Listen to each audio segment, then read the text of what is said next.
During the liberation struggle, there were cadre training sessions in order to address, what we have lost as a people. And so forth. Those cadre training sessions were meant to address those problems and our losses, and actually to repair or to resurrect our nation, to uplift our nation. In short, are there any, at the moment, drafts of cadre training sessions which are to take place nationwide? Sure. Thank you. Yes, well, political education constitutes the core of the political program of the EFF, because we know that every revolution depends on both quality and quantity. You may have a lot of masses, but if there is no quality of a special detachment of cadres, then you are not going anywhere. So we've got a political education unit in the EFF which has got a clear program of educating each and every branch of the EFF about the program to take the revolution to its logical conclusion. And I agree with you that practice without theory is a disaster. So if we're just going to run and say we want to consolidate and take the revolution to its logical conclusion without cadreship development, then we're going to find ourselves with a lot of members who've got no political understanding and direction of where we want to take the country to. So cadreship development, political education constitute the core of the political program of the EFF. Thank you. Yes. What I'd like to ask about is the sort of geopolitical relationships within Africa and outside. So you mentioned Cuba, whether you're building relationships with international forces like Cuba, Venezuela, Bissau, places like that, but also within South Africa is then an alliance between people like, I don't know if they're still functioning, to be honest, people like the PACM, ZAPO, or any other left-leaning forces. Sure. I just wondered where you are. Thank you. Absolutely. The EFF was formed in July 2013, and then immediately had to fight elections which were held in 2014. And it got elected straight into parliament. It had to fight to position itself in the South African parliament. And now we've come to a conclusion that we've now understand the systems there in parliament. Next year we must fight local government elections. So getting out of the country has been a difficult thing, because we've had a back-to-back program to try and consolidate this formation, build a strong a grassroots type of a political formation. And we're happy that we've done that work. So it is our first official program to now start going out to reach out to the international communities. You will understand why the first trip goes to the headquarters of the colonial masters, because that's how the whole thing gets to be designed. The first point of entry when you leave your country, you go and check those who constitute the economic structure of your country and say, this is who we are. Don't just read about us through headlines and newspaper articles. This is what we represent. And once you have spoken to the economic power of South Africa, which is based here, then you can now go to other countries. The second trip will be to go through the whole of Southern Africa. Because before we even go anywhere, we ought to meet our neighbors and say, here is the future government of South Africa. We must consolidate the relationships now so that we can look after each other moving into the future. So immediately after that, then we'll then go into all those places. I've been to Cuba in my previous life. as a born again, I wouldn't want to. So I've been to Cuba, I've been to Venezuela, I've been to strategic countries. We've got contact in those countries.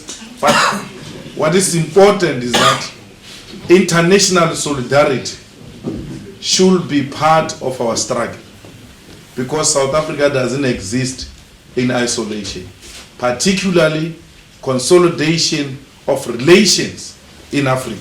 The whole continent should be the playground of the EFF and even inspire many more young people in the African countries, because we need EFF type of political formations everywhere in Africa. Like these ones who are paying colonial tax. Imagine if the EFF was there. We would have put that matter firmly on the agenda of the nation. The whole country would have debated the importance of paying or non-paying of such tax.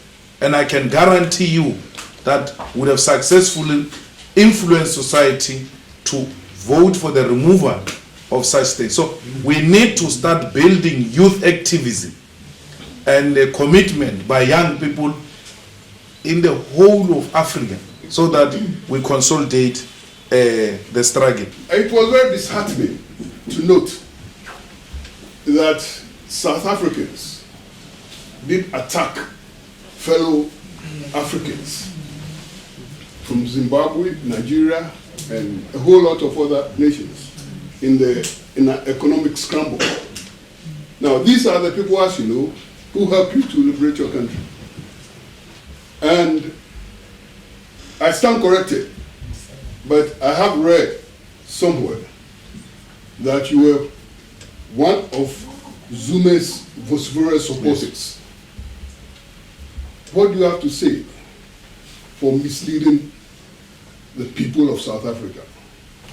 Thank you. No, I think that I've long apologized to the people of South Africa for having supported the wrong person. And I said to the people of South Africa, I'm going to work very hard to remove this man. So we correct the mistake we've committed. And our work, part of what we do is to exactly to undo the mistakes we've committed. And the xenophobic attacks in South Africa, we're in the forefront of stopping that. We're in the forefront of supporting our own brothers in South Africa who were displaced by xenophobic attacks. In the camps where the African brothers were kept, I think I was the only one who was always welcomed by the African brothers, because they knew we were genuinely representing. I remember there was a point where I went to one of the camps in Durban there, and when I was addressing the African brothers, Minister of Social Development came with food and blankets and all those things and tried to give them on the side. And those African brothers said to them, hey, you're going to wait until we finish what we're doing here. We then sent EFF structures to be part of integrating our African brothers into and sisters into South African communities, because we didn't agree with the proposal that everybody else must be driven to their own countries, especially those who voluntarily want to leave, because there is nothing called voluntary.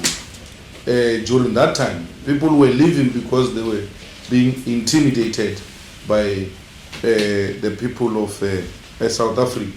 And then Zuma established some unit of police and soldiers which went to hostels. They were saying they are stopping xenophobic attacks, but we realized they were now targeting the so-called foreigners, because they will go into those places and then take our foreign brothers and put them into police vans and then take them out of South Africa. We challenged that in Parliament and said it has to stop. because you introduced this unit saying you are going to fight South Africans who are fighting our fellow African brothers and sisters, but now you are using this unit to commit wrong things. And ultimately that unit was dismantled, and our African brothers and sisters were now integrated back into the communities. The good thing is with politics is that there's nothing called a mistake. We learn from those things. But sometimes we for strategic reasons, we agree to certain things in order to achieve long-term objectives. Because President Mbeki, had he stayed in power for a third term, he would have created a constitutional disaster. Because he was going to be president of the ANC for the third term and amend the Constitution of the Republic of South Africa for a third term. He had 2/3 majority in parliament that time. So we were scared that the Constitution of the Republic is going to be undermined. And undermining of that Constitution will undermine democracy itself. And then our youth league then intervened and said, we need an alternative. President Mbeki was extremely feared, like literally. You know, we worked with him in the Thule House and Shell House. If he comes walking in a corridor there and you are found there, you look for the nearest open office. You don't care whose office is that, to avoid him. Unlike Madiba, when Madiba came, we were all looking forward to shake hands with him. And so he had this look on him that says, don't take chances with me. So we only realized later that it's not just a look. These people are literally scared of him, including old people. Because we said to them, we need somebody who's going to contest President Mbeki. And no one was prepared. Only this one. He said, what are you talking about? I'm available. I can contest. Because the man was already in trouble. Yeah. So he knew he had two options anyway. Prison or president. And if he's president, he won't go to prison. That's how he became president. But the way we so feared and respected President Mbeki, had he said, I want Phumzile to be president, Phumzile was going to be president. It didn't make sense when he said him. Including those who were loyal to him, they said, no, we are more loyal to the Constitution of the Republic than individuals. So he plugged us somehow into this crisis we have. Because Thabo was going to say, I want Phumzile, and he was not just going to say, I want Phumzile. He was going to write and explain why Phumzile. He was very persuasive. In his articulation was very persuasive. And the Youth League loved him. We had to dump him and find ourselves in alliance with the Communist Party and COSATU against Thabo Mbeki because we didn't want a third term. We wanted to maintain the constitution that says presidents will only serve 2 terms. That's how Zuma became president. A terrible accident of history. Thank you.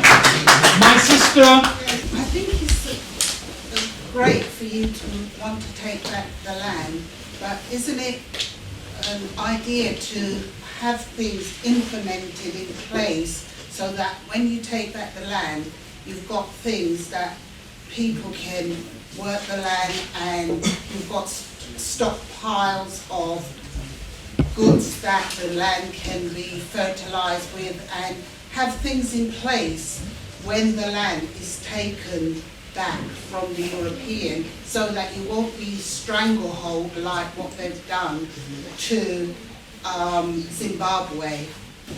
I agree that what you're saying goes into a detailed narrative of what needs to happen with the land question. All I'm doing here is to address political principle. But at the ultimate end, this is what we seek to do. And then we'll work on a detail of how do we make sure that the expropriation of land does not plug the country into an economic disaster. And we shouldn't take the land and say we want to give it to our people and only to find that we are setting them up for failure. But it cannot be postponed for far too long now, because it's almost 21 years now. Nothing has happened. Nothing has happened. And including a simplest thing of settlement, land for settlement. Because the complication me and you are talking about and the backlash perhaps is with regard to productive land. But people live like rats in congested environment. Yet there is a piece of land next to them idling. And when we check, this land is owned by a British, now of late Arabs, because they've got oil money and they go around buying pieces of land. It cannot be correct that we cannot even settle our people. And our people are not looking for state houses, because most of them are working in the informal sector. They are selling this or that. They can't qualify for a bond. They can't qualify for a loan.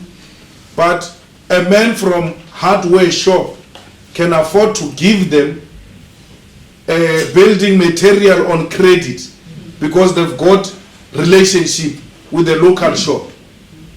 If you give them a land for settlement, many of them have proven that they build beautiful houses far much better than the houses provided for by government. They've actually been waiting for a land. They were not waiting for a house from government. They only ask for services like water, storage, the sanitation, electricity, roads, clinics, schools. We failed to even just allocate a simple thing, land for settlement. People live in congested environments. So the joke, if you go to Alexander is the township just after Sandton. Upper life, this up, this side of the road. This side of the road, lower, extremely lower. And the next to that lower life of an area where people live in congested environment, they've got big rats that chases cats, not the other way around. Not the other way around. Those people next to them, there is plenty of land. It can't be tampered with. It's owned by so and so. I don't want land for politicians. I don't want land for the politically connected. I want land for the people of South Africa. Yeah. Let them choose where they want to stay. Let it be their choice. Then we come to the phase of productive land. Perhaps at that time we would have developed sufficient capacity to give those people the necessary tools to work the land, like tractors, the seeds, the water irrigation schemes, and the necessary technology and qualified individuals who know what is required to produce this or that. Definitely, I agree with that point. We're not just going to give people land and the next thing they can't use it. They end up being tempted to sell it back to the white man because they've got no skill to work the land. And all these tools must be provided for by government. Because I can tell you now, farming is extremely expensive in South Africa. Extremely. Why is it expensive? The white right-wing Afrikaners, they want to ensure that it remains their terrain and no one enters that space. So deliberately, you take a decision that agriculture is a priority, is going to be state-funded, and everyone else who produces farming equipment, you need to justify your price. Why must we pay so much for this? Because we are going to buy these things and or establish industries that are going to produce the same equipment you need for farming in South Africa and make it doable and make it affordable, and then open the African markets and international markets for all those who are farming in South Africa. It's doable. I know that if we invest in land, we'll produce a lot for our people. Without land, we are nothing. We can theorize anyhow we want. We can talk minds, we can talk technology, we can talk anything. It will never happen if you don't have a piece of land. So land is at the center of everything. That's why even the settlers, when they arrived in South Africa and Africa, the first thing they did was to take the land. They didn't take cattle first and land later. They took the land because they knew with the land all shall follow. The strategy must be the same. Bring the land, all shall follow into place. I can tell you I will come back here after some years to celebrate the success of Zimbabwe. Zimbabwe is going to be one of the best African states. There is too much potential. Land is in the hands of black people. Zimbabweans must just do the right thing, and they know what needs to be what needs to be done. Once that is done, that place is going to be the best. Actually, what is happening in South Africa will be happening in Zimbabwe, because Zimbabwe will be a liberated zone of Southern Africa. Thank you very much.